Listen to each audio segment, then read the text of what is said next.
안녕하세요. 맘아동 심리연구소에서 그림 읽어드리는 미술치료사 김상경입니다. 오늘 만나는 그림은 어제에 이어서 15살 여자 친구의 그림인데요. 그 친구는 아니고요. 또 다른 친구예요.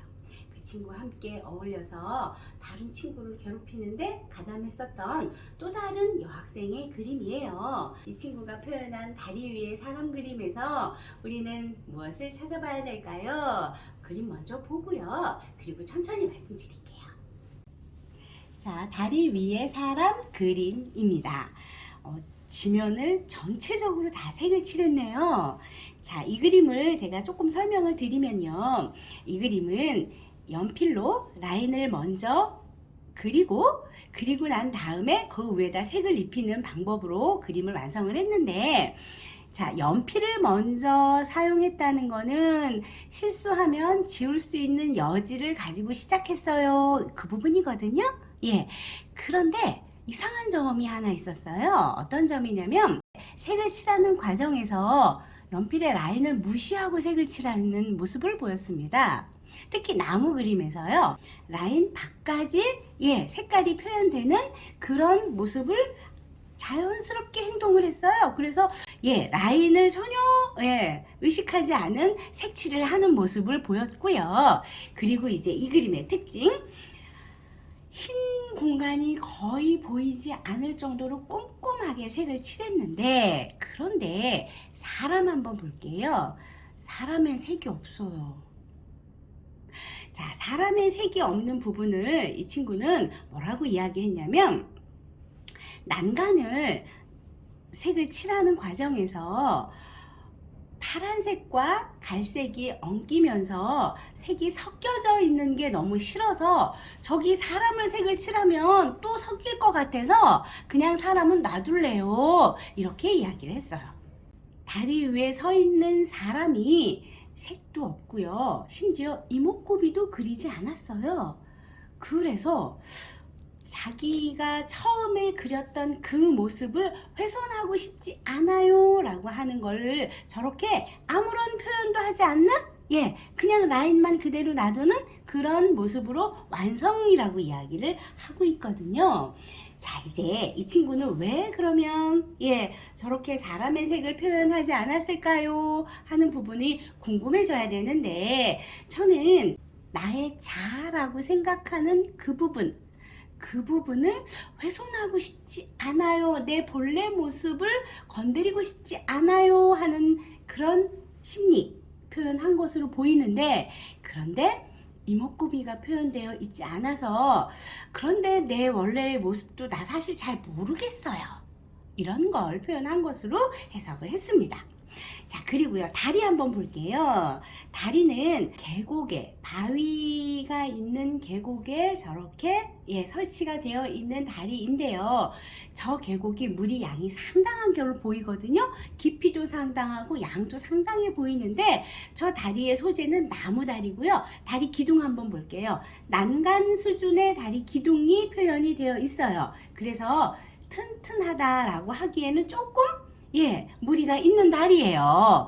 안전하지 않아요 라고 할 수는 없지만, 그렇다고 튼튼하다 라고 하기도 조금 무리가 있는 다리여서, 이 친구가 생각하는 현실 인식은 안전하지도 않고 뭐 그렇다고 지금 내 현실이 크게 문제 있는 것도 아니고 위험한 것도 아니고, 그렇게 인식하는 것 같아요.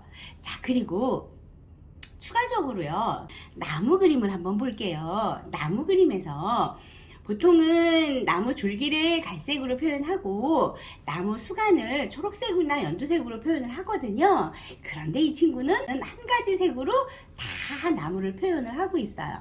나름 상징이라고 하는 의미, 어떤 개념을 그냥 색으로 표현을 한 것으로 보여서, 자, 나무 그림은 자상으로 많이 보거든요. 그래서 이 친구는 자기의 원래의 자, 상징적인 나, 이거를 표현한 것으로 보여서 색을 칠하지 않은 사람 그림과 나름 일맥상통하는 부분이 있어요. 사람 그림에서는 본연의 나, 원래의 나, 그런데 마음에 안 드는, 그런데 잘 모르겠는 나, 나무 그림에서는 이미지적인 상징적인 나 이렇게 두 종류의 나가 저렇게 다리 위에 사람 그림에 표현이 됐네요. 자, 그러면 이거를 이제 어떻게 종합해서 이해하면 좋을까요? 전체적으로요. 빈 공간이 없음에서 여유 없음, 마음의 여유 없음이 확 느껴졌어요. 자, 그리고 물의 양, 그 색깔을 두 개, 세 개 색깔을 섞고 아래로 내려오는 피랍, 둥글둥글한 피랍 이런 거가 함께 모여져 있는 저 물에 대한 표현에서 우울감도 확인해 볼 수 있었고요. 전체적인 그림에 비해서 사람이 크기가 작아요. 그래서 위축감도 해석을 할 수 있었습니다. 정리를 좀 해보면 우울하고 위축되어 있고 자기 자신에 대해서 불편하고 다른 사람들이 자기를 바라보는 시선이나 평가가 지금 너무 힘들고 있고 이런 게 사람 그림 안에 이렇게 함축이 돼 있는데 그 저변에 저는 또 다른 거를 찾아보고 싶었어요. 그 저변에 무엇이 있냐면 내가 나를 모르겠어요 하는 마음이요. 내가 왜 그랬는지 모르겠고요. 내가 원래 나를 모르겠어요를 사람 그림, 색칠하지 않은 사람 그림에서 내가 나를 모르겠어요. 저 좀 도와주세요를 표현한 것으로 저는 해석을 합니다. 왜 그게 해석이 됐냐면 자, 그림 그리는 과정에서 연필을 먼저 사용을 했고 라인을 먼저 그렸고 그리고 그 안에 색을 칠해주는 그런 그림 기법을 쓴 것으로 봐서 이 친구는 조심성 있고 완벽을 추구하고 그리고 실수에 대한 틀림에 대한 불편한 마음을 가지고 있고 이런 워낙은 그런 성격의 소유가 아니었을까 이게 추론이 됐는데 그런데 급격하게 어떤 이유에서인지 생활 태도나 가치관이나 이게 좀 변해서요.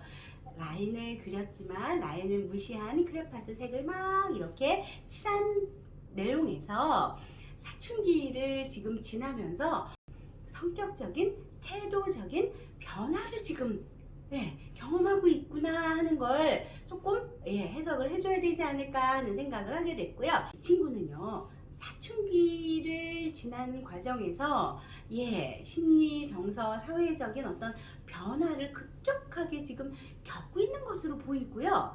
그 변화 때문에 자기 자신을 잃어가고 있는 건 아닌가 하는 염려가 됐고요. 자기 자신을 잃어가는 행동 중에 다른 친구를 괴롭히는 그런 비행 행동도 나오지 않았을까. 그리고 지금 이 시점에서 어떤 처벌을 받고 어떤 평가를 받느냐에 따라서 나에 대한 생각도 변화가 오지 않을까 하는 살짝의 염려가 되는 그림이었습니다. 분명히 누군가를 가해를 했던 이 친구에게 괜찮아 이럴 순 없잖아요. 그렇죠? 그렇지만 그 마음은 좀 알아줄 필요가 있지 않을까 그런 생각을 합니다. 어떤 이유인지는 모르겠지만 급격한 변화를 지금 겪고 있는 지금의 과정, 지금의 현실을 조금은 알아봐주고 이해해주고 그리고 깨닫게 해주는 필요는 있지 않을까 그런 생각을 하게 됩니다. 가해 학생을 동조하라는 얘기는 아니에요. 결코 인정할 수 없고 동의할 수 없는 행동은 했지만 그렇지만 그 과정은 한번 들여봐 주는 게 어떨까요? 그래야 재발이 방지되지 않을까요? 그런 부분을 말씀드립니다. 내일 또 다른 그림으로 만날게요. 안녕히 계세요.